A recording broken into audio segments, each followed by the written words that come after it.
बात कर रही हूँ। जो मेरे लब पे हक बयानी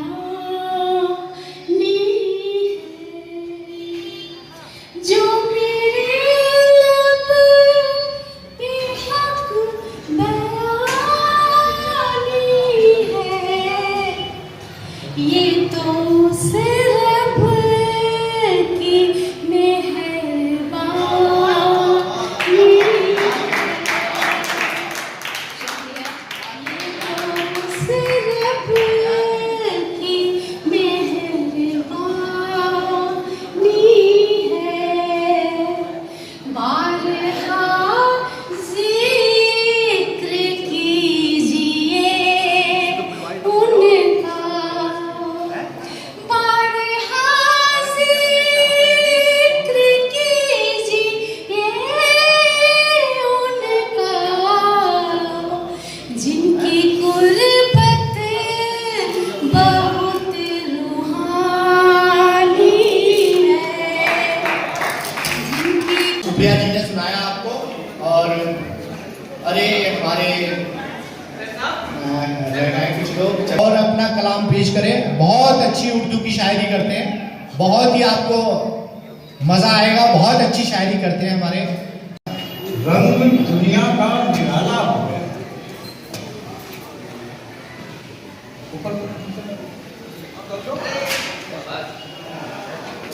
का निराला हो गया, रंग दुनिया का निराला हो गया, कपड़े उजले खून काला हो गया। रंग दुनिया का निराला हो गया, कपड़े उजले खून काला हो गया, बारहा मुझको घुमा ऐसा हुआ, बारहा मुझको घुमा ऐसा हुआ, जैसे मैं भी पैसे वाला हो गया। तो घुमा ऐसा हुआ जैसे मैं भी पैसे वाला हो गया। बैठे बैठे मुफलिसी की धूप में, लड़कियों का रंग काला हो गया। मुफलिसी की धूप में लड़कियों का रंग काला हो गया। हो क्या हो रहे हो लाल पीले से, हो रहे हो दर्द उल्फत से रो रहा है कोई, दर्द उल्फत से रो रहा है कोई, झोंके आते हैं सीले सीले से, झोंके आते हैं सीले सीले, झोंके आते हैं सीले सीले से, वहशते दश्त से न घबराना, वहशते दश्त से न घबराना, ये सदा आई एक टीले से, ये सदा आई एक टीले से, नैने से। शुक्रिया जी।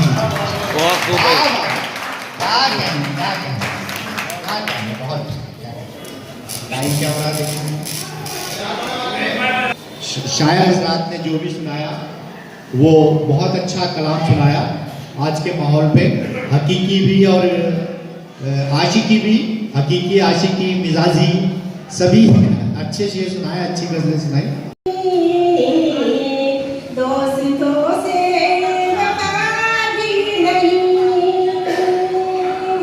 नफरतों के जहां में बहार चुन रही है, खता है मेरी इश्क मैंने किया है, मुझे दुनिया दीवार में चुन रही है।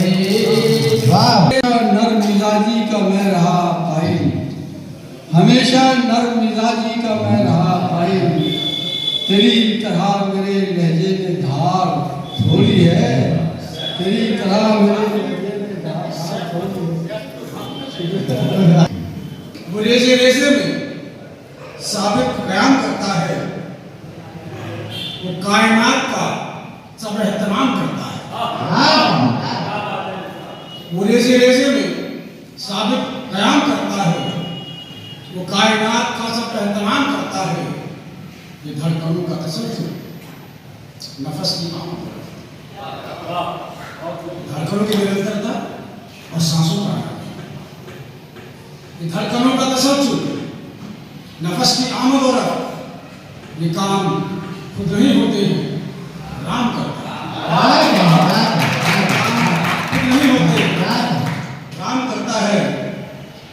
शेर कुछ यूं के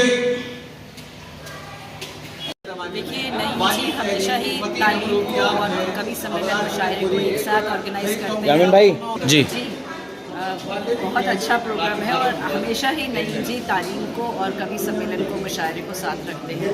सही बात है, जो पढ़ेगा वही तो शायरी लिखेगा, तो पढ़ना भी ज़रूरी है और तालीम पर जो आज बात हुई वो भी ज़रूरी है, क्योंकि सबको तालीम मिलनी चाहिए, ये एक राइट है जो सबको मिलना चाहिए और इस पर नईम जी काम कर रहे हैं, बहुत अच्छा है।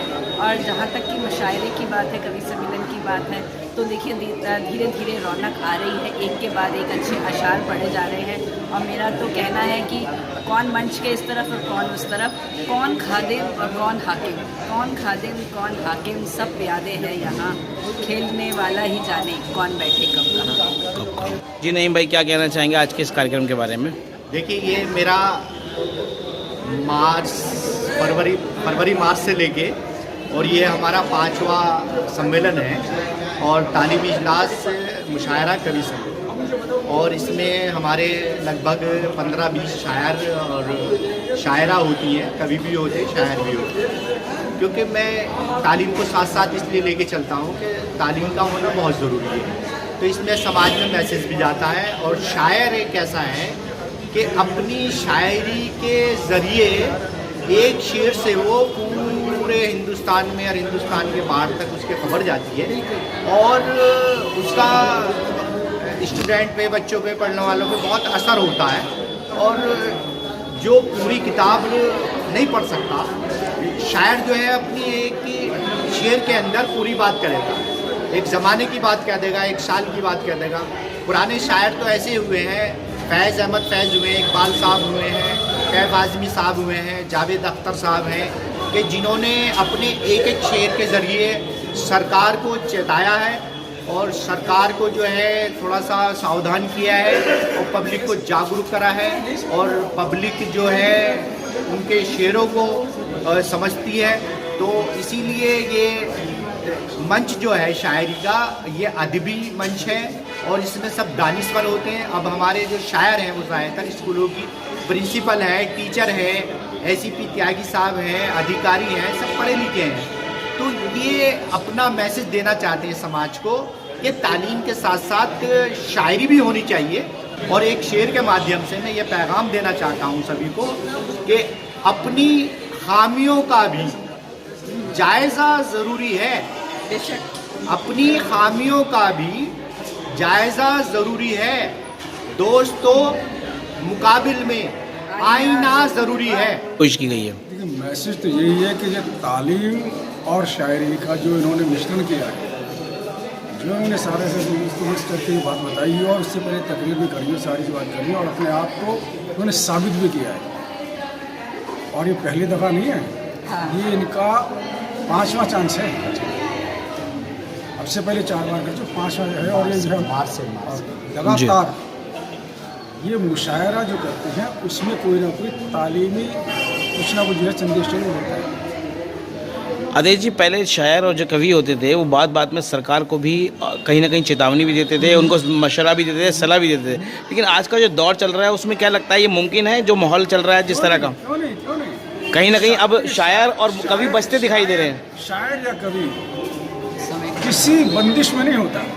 शायर बनता ही वो इंसान है जिसे ना सरकारों से डर लगता है ना जिसे मिल्लत से डर लगता है।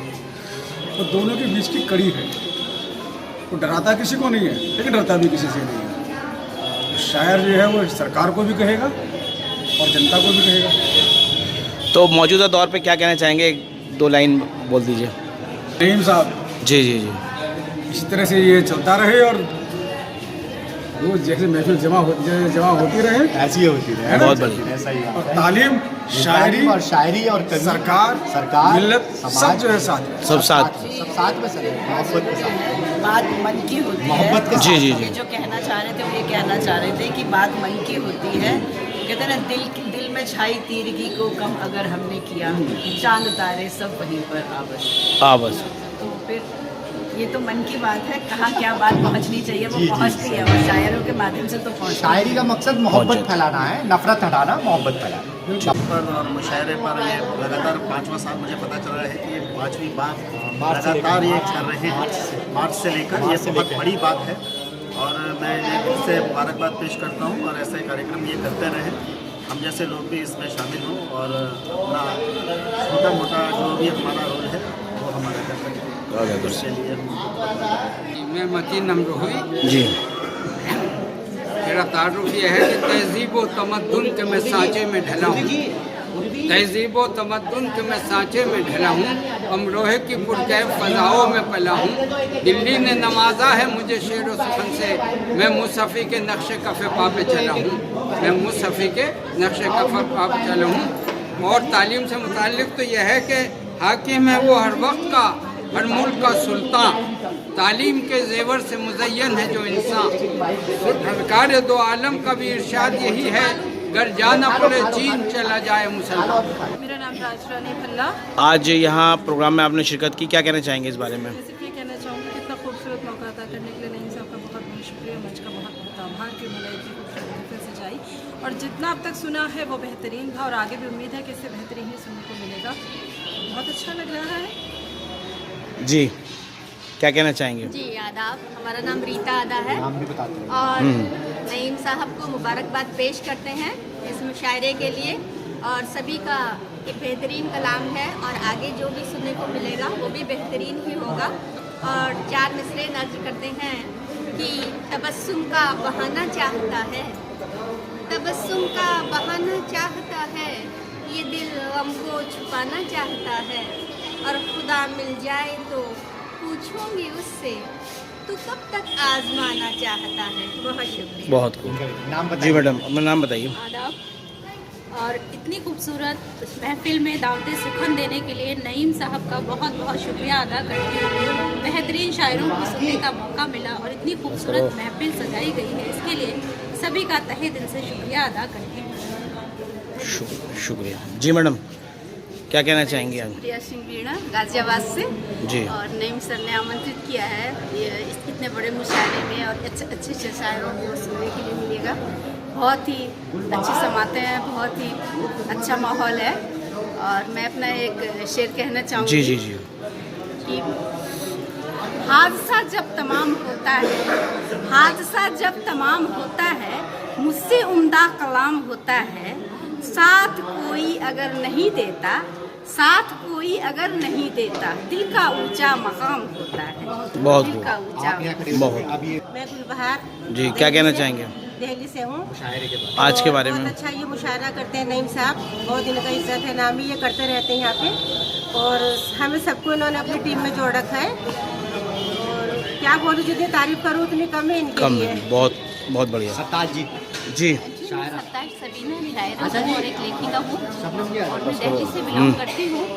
नईम साहब बहुत अच्छी और तालीमी प्रोग्राम करते हैं, और मुझे बहुत फख्र है ऐसे हमारे कौम आपके चैनल को मुबारकबाद देना चाहूँगी। आप देख रहे हैं ये कितना अच्छा प्रोग्राम ये चला है और कितना अच्छा है। और नईम भाई अक्सर बड़े बड़े प्रोग्राम करते रहते हैं, मेरे पास कई बार इनका इन्विटेशन आया है, लेकिन मैं कहूँगी कि मेरी बदकिस्मती रही कि मैं कभी इस प्रोग्राम में शामिल नहीं सकी, और आज मेरी खुशनसीबी है कि मैं प्रोग्राम में शामिल हूँ।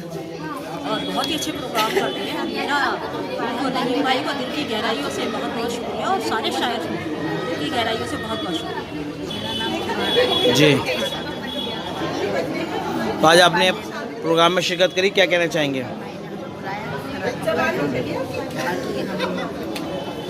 जितने भी हैं पहली बार आई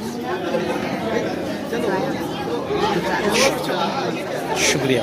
आज का ये प्रोग्राम एक तो तालीम के मौजू पर था और एक मुशायरा था। तालीम के मौजू पर मुझे उन्होंने ये बख्शा कि मैं इसके ऊपर आपकी गुफ्तगू करूँ, तो मैंने यह कह दिया। उसमें सब लोगों ने तारीफ करी इस बात की। अल्लाह का शुक्र है कि हमारा जो मिशन एजुकेशन का जो मौजू है एजुकेशन का, राइट टू एजुकेशन के ताल्लुक से जब मैंने बात की, लोगों ने उसको सराहा है। असल बात यह है कि राइट टू एजुकेशन का निफाज नहीं हो पा रहा है, कागज़ की कानून बन के रह गया, कागज़ की कानून प्रैक्टिकली कहीं नज़र नहीं आ रहा, किसी स्कूल में नहीं, पूरे हिंदुस्तान में कहीं नज़र नहीं आ रहा।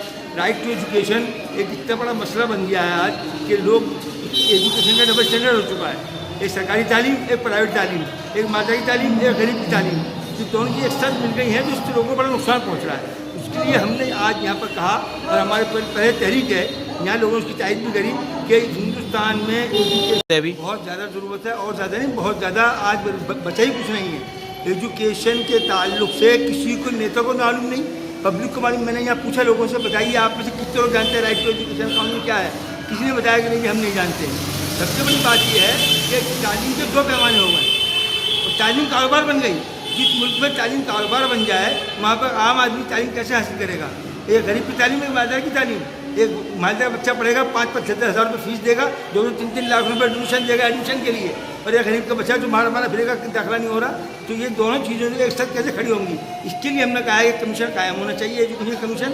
नंबर 2, सरकार को देखना पड़ेगा कि आखिर कहाँ पर क्या चीज़ कमी हो रही है। जब एक बच्चे का कानूनी हक है उसको तालीम का हासिल करना, तो फिर उसके बच्चे की तालीम के रास्ते में रुकावट नहीं बन सकती कोई चीज़, ना माँ बाप का पैसा, ना उनकी गरीबी, ना उसका अपना स्कूल का कम होना, ना स्कूल का दूर होना, ना लिस्ट में नाम आना, लिस्ट में नाम निकल जाना, एडमिशन ना होना। ये बच्चे का कानून हक की खिलाफ वर्जी है। हमें अपने बच्चों को मुस्तक़बिल देखना पड़ेगा, और ये देश जब तक तालीम के मौजूदा खुशहाल नहीं होगा, खुद तकलीफ नहीं होगा, जब तक हर आदमी तालीम को आसानी से हासिल करने का काबिल नहीं बनेगा। तालीम के हुसूल को आसान बनाओ, इसको कारोबार ना बनने दिया जाए,